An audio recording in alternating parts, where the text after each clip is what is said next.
Okay, that's basically what they're saying. Now you see in our communities, I'm gonna name these same people in our community. Who the first to set up and sell you some hair? The Chinese. Okay, they're gonna give you that food too. Let me see. Okay. Chinese is Moab. Yeah, that's right. That's right. I'm sorry I didn't go. You good? You good? Okay, and then who gonna sell you that gas?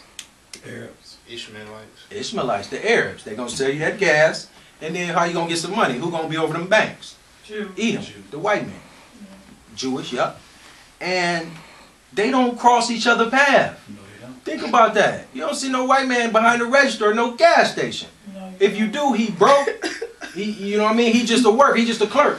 He ain't the one with his car parked outside like them Arabs, that big Benz. They ain't gonna cross each other's path because guess what? They done took in the crafty counsel. They done already did this long ago. They done said we gonna take these people. We gonna make money off these. You see, we spend the most money here in America. $1 billion we spend. We spend the most money, and we the smallest people here. Or no, we're not the smallest, but I mean we the brokest.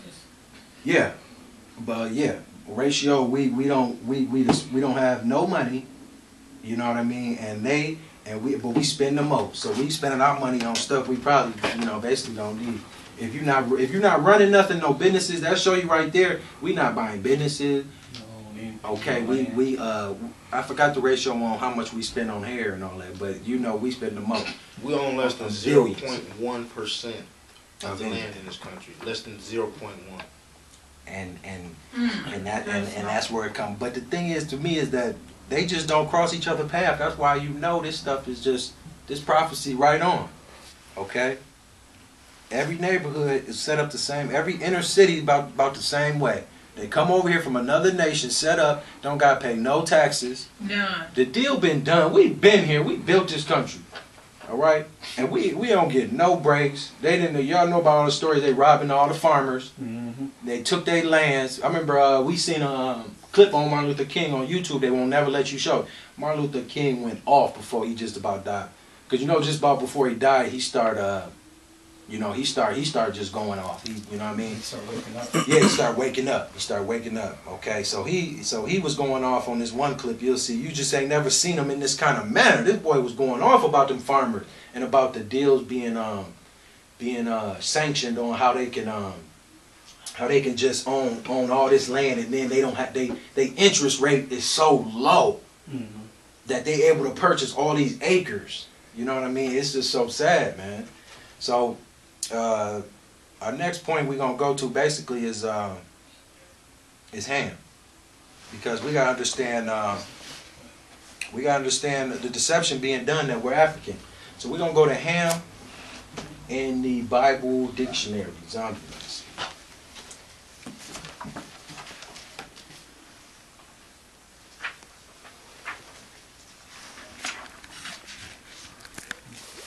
Read that whenever you get that. I am. Let me see one more thing. Yep, I'm there. You ready? Yeah. Ham, the youngest son of Noah, born probably 96 years before the flood, and one of the 8 persons to live through the flood.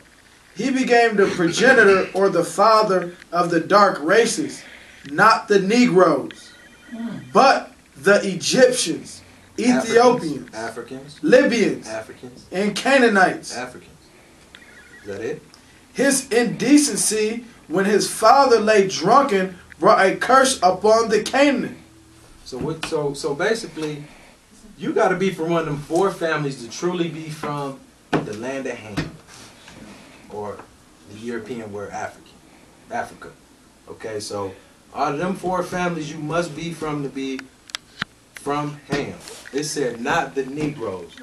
Now we gotta. You got the other one? Oh, okay, there it is. Okay, so it said not the Negroes. When we came over here, you can't find nothing really that say Africans for sale. It's always gonna say Negroes for sale. And the Negroes, it just told us now, because we didn't write this book. Okay, so we know it wasn't us that wrote that book, and that book then said not the Negroes or not from Africa. So We wasn't African when we came over. You look at the deeds for us when it's for sale. It said Negroes for sale. Okay, never mentioned Africans for sale. Because we, you know, you go into the history and look, you'll see that Africans helped sell us. Okay, African and Arabs.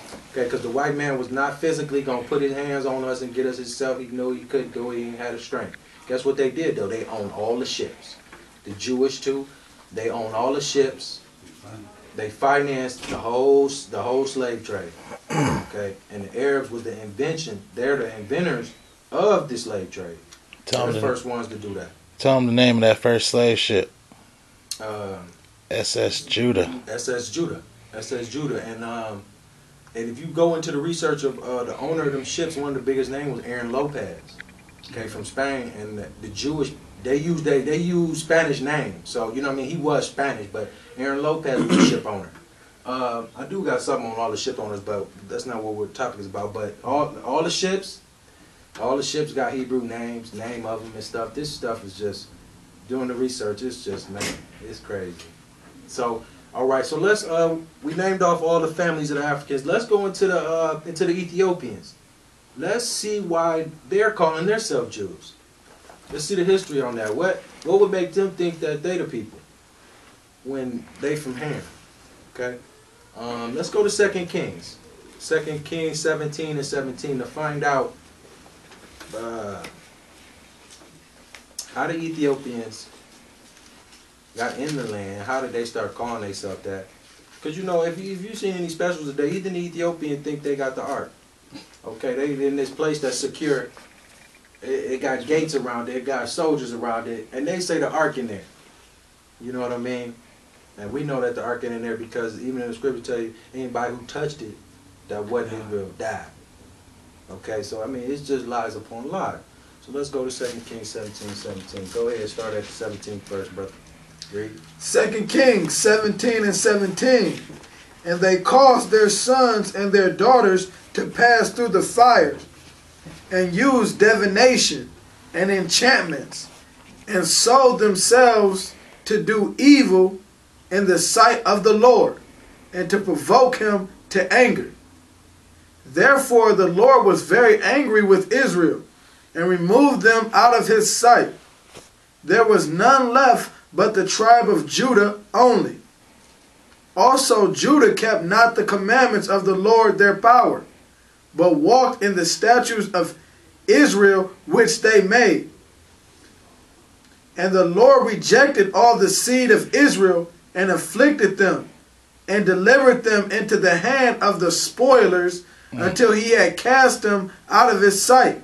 So we basically were rejected, and we got cast out of Israel. So let's see what happened after we left. What happened? Go ahead. For he rent Israel from the house of David, and they made Jeroboam the son of Nebat king. And Jeroboam drave Israel from following the Lord, and made them sin a great sin. For the children of Israel walked in all the sin of Jeroboam, which he did.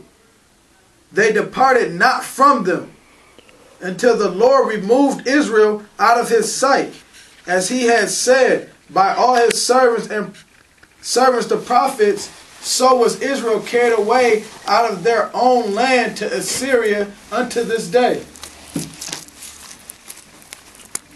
Okay.